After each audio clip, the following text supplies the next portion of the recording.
सारे वुल्व्स मर जाते हैं, बट उनमें से एक हीरो को मारने के लिए बढ़ता है एंड उसकी स्टेटस विंडो अपीयर होती है जिसपे level 3 blue moon butcher show होता है। इस लेवल की वजह से वो मॉन्स्टर गिरने के बाद भी बच जाता है। कैंग सोचता है कि इस दुनिया में वीडियो गेम की तरह और भी बहुत सारे पावरफुल ओपोनेंट्स हैं जिन्हें मारकर वो एक्सपीरियंस पॉइंट्स अर्न कर सकता है एंड वो एक स्टोन उठाकर उस वुल्फ का मर्डर कर देता है। हम देखते हैं कि टेम्पल में सेंट स्टूडेंट्स को लेवल अप करने के बारे में बता रही है। वो कहती है हीरोज या तो स्टेटस विंडो वाले मॉन्स्टर्स को किल करके लेवल अप कर सकते हैं या फिर गॉड्स की ब्लेसिंग से। स्टूडेंट्स उसकी बातों पे ध्यान नहीं देते हैं एंड सोचते हैं कि ऐसी पावर्स रिसीव करने के बाद वो इनविंसिबल है। सारी फीमेल स्टूडेंट्स ये सुनकर टेंस हो जाती हैं कि गॉड्स हमेशा हीरोज पर नजर रखते हैं चाहे वो शावर ही क्यों ना ले रहे हो। बट सेंट कहती है कि इसमें कुछ भी वल्गर नहीं है क्योंकि gods and humans different levels पे हैं। मियान इसे पॉजिटिवली देखती है जिससे गॉड्स खुश होकर उसे चार्म एफ की ब्लेसिंग देते हैं, बट वो उस ब्लेसिंग का गलत यूज करती है जिससे एक गॉडेस एंग्री होकर उसे कर्स देती है, पनिशमेंट एफ। सेंट बताती है जिसे भी कर्स या ब्लेसिंग मिलती है वो डेथ तक उसके साथ रहती है एंड जितनी ज्यादा रैंक होगी उतना ही उस कर्स या ब्लेसिंग का इफेक्ट भी होगा जिसे कम नहीं किया जा सकता है। हम देखते हैं कि कैंग वेयरवुल्फ से उसका वेपन ले लेता है बट उसका लेवल इंक्रीज नहीं होता। वो वहाँ से जाता है बट उसे अगेन वेयरवुल्व्स मिल जाते हैं, पर वो इसे चांस मानकर उनसे फाइट करने का डिसीजन लेता है। वो पेड़ से वाइन लेता है एंड उससे स्टोन को बांधकर हवा में स्विंग करने लगता है। वेयरवुल्व्स उसकी प्रेजेंस नोटिस कर लेते हैं बट कैंग ब्लेसिंग की वजह से कॉन्फिडेंट था एंड वो सारे वुल्फ से फाइट कर उन्हें डिफीट कर देता है। वो उनमें से एक वुल्फ से ह्यूमन विलेज एंड उसकी स्पीशीज के बारे में पूछता है। वुल्फ उसे विलेज का डायरेक्शन बताता है एंड अपनी स्पीशीज नल बताता है। कैंग उसे थैंक्स करता है बट देन उसका मर्डर कर देता है। टेम्पल में हम देखते हैं प्रिंस स्टूडेंट्स को बताता है कि उनकी ऑफिशियल ट्रेनिंग कल से स्टार्ट होगी जिसमें उन्हें स्वॉर्डमैनशिप एंड मैजिक सिखाया जाएगा। ओहानो बहुत सेल्फ कॉन्फिडेंट है एंड पूछता है कि क्या ऐसा पॉसिबल है कि वो ट्रेनिंग स्किप कर सके। प्रिंस अलाउ करता है एंड हम देखते हैं कि एक इमेच्योर गॉड ओहानो में इंटरेस्टेड है। नेक्स्ट मॉर्निंग सभी ट्रेनिंग के लिए तैयार होते हैं बट तभी ओहानो को एक स्पेशल ब्लेसिंग मिलती है जो उसे बताती है कि वो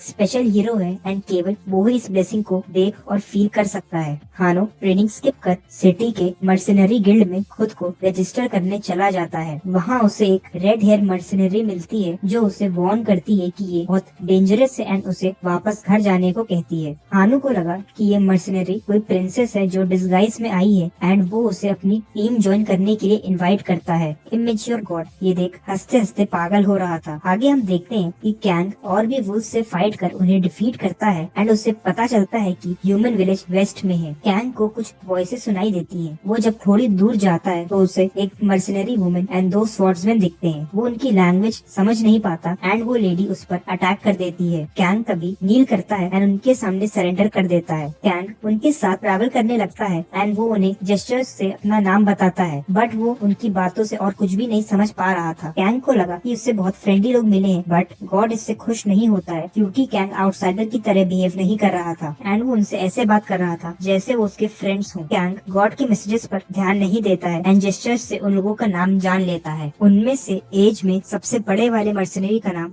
गैरी है। वो शायद उस ग्रुप का लीडर है जो अपने साथ एक बहुत बड़ी स्वॉर्ड कैरी करता है। यंग मर्सिनरी का नाम पोल है। उसकी बॉडी स्ट्रॉन्ग है एंड वो हंसता रहता है। वो डुअल हैंडेड है एंड 2 स्वॉर्ड्स कैरी करता है। वुमन का नाम मीसा है एंड वो लॉन्ग रेंज अटैकर है। तभी वहाँ कुछ नल्स आ जाते हैं। कैंग उनसे फाइट करने जाता है बट उससे पहले टीम के बाकी लोग नल्स पर अटैक कर देते हैं। वो कैंग को प्रोटेक्ट करने लगते हैं। कैंग मीसा को एक नल के अटैक से बचाता है। टीम की विक्ट्री होती है बट इसी रीजन से बाकी लोग खुश नहीं थे। मीसा कैंग को शूट करती है। हम उनकी बातों से समझते हैं कि वो कैंग को फाइट करते देख समझ गए थे कि वो कितना डेंजरस है एंड मीसा से बेटर फाइटर है बट अब वो उसे एज अ स्लेव सेल नहीं कर सकते थे जो कि उनका ओरिजिनल प्लान था। तो अब वो उसकी सारी चीजें सेल करना चाहते थे। कोल कैंग के पास उसे फाइनल ब्लो देने जाता है बट तभी कैंग की स्टेटस विंडो उसके सामने आ जाती है। ऐसा तभी होता है जब या तो स्टूडेंट ने उसे खुद शेयर किया हो या उसकी कोई स्पेशल ब्लेसिंग हो या वो जिंदा हो। कैंग तभी अचानक से उठता है एंड एक ही अटैक से कोल का मर्डर कर देता है। गैरी भी उसके सामने टिक नहीं पाता एंड वो उसका भी मर्डर कर देता है। मीसा कैंग से माफी मांगती है बट कैंग उसे भी नहीं छोड़ता। कैंग बताता है कि उसने मीसा की स्टेटस विंडो देखी थी एंड उसके पास भी ब्लेसिंग थी बट वो कोई हीरो नहीं थी। कैंग इसे कॉमन मान के विलेंस के सारे कॉइन्स लेता है एंड अपनी जर्नी कंटिन्यू करता है। टेम्पल में मैजिक ट्रेनिंग चल रही है एंड एथेना स्टूडेंट्स को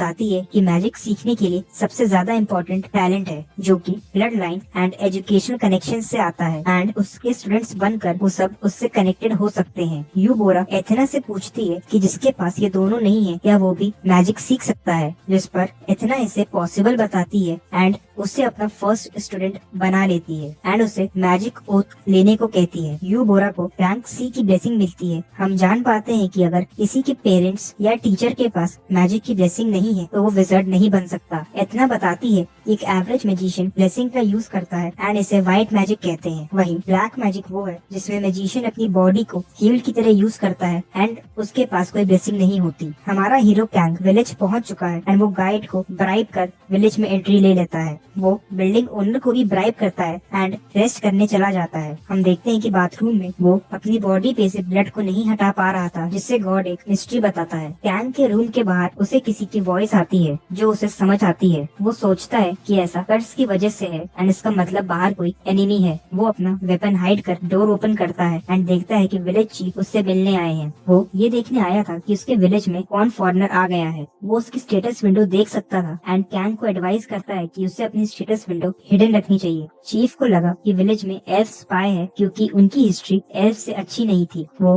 बताता है कि एल्फ्स की ग्रीड की वजह से नल्स ह्यूमन टेरिटरी में आने लगे एंड उन्होंने ह्यूमंस पे अटैक करना स्टार्ट कर दिया। ये विलेज सर्वाइवर्स ने नल्स से रिवेंज लेने के लिए बनाया है। हम देखते हैं कि गॉड सडनली फ्रस्ट्रेट होने लगता है एंड चीफ अपना लास्ट क्वेश्चन पूछता है कि पैरालिसिस ड्रग जो उसके डिनर में थी उससे कैंग को कोई अफेक्ट क्यों नहीं हुआ।